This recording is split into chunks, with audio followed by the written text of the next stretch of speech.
Hey guys, today I'm going to be installing a new transfer case on this Ram 2500. I'm going to give you some tips and tricks along the way of removal, installation, and things that I've just learned to make the job a little bit easier. Being this is a Ram, it doesn't just apply to Ram. This also, you could use these steps for GM or Ford as well.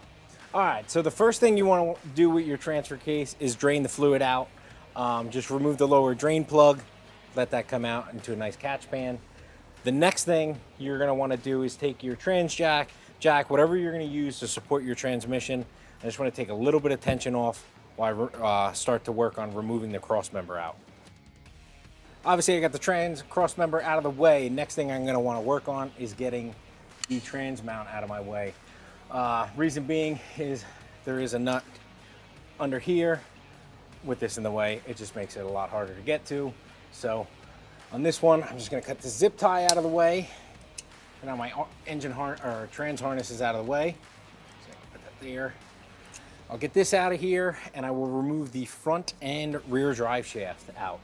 This truck has a bolt-on yoke in the front, meaning it has 4 bolts holding the drive shaft to the yoke. I'm going to remove those. Either A, kick the drive shaft over to the frame and tie it out of the way, or the other option is I'm actually going to mark the upper and lower half of the drive shaft and remove this boot and slide the shaft apart. But now with my marks will help me later on when I go to reinstall that drive shaft.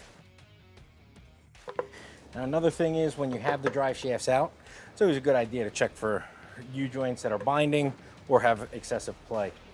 All right, now that we're back up with the transfer case, one other thing I'm gonna do just before I actually unbolt it is, in this case, I have an electric motor, so I'm gonna wanna disconnect that. For you guys with manual transfer cases, this is a good time to undo your manual linkage. And the other thing to look for is a vent tube on the top. That silly little hose will hold you up, and it's the last thing you want when you're trying to move this transfer case down. Alrighty, so now that everything is off the transfer case, all that's left to do is unbolt the transfer case from the transmission. All right, now that I'm just about ready to get this transfer case in, I'm gonna put a little bit of grease on the inside of the splines here. You don't have to put a lot, just a little bit. All right, with that all greased up, I'm gonna lift up the case with Andrew here, get this lined up, and start bolting it in. All right, now that all the major components are back in, all I got left to do is top it off with some fluid, and we're ready to hit the road.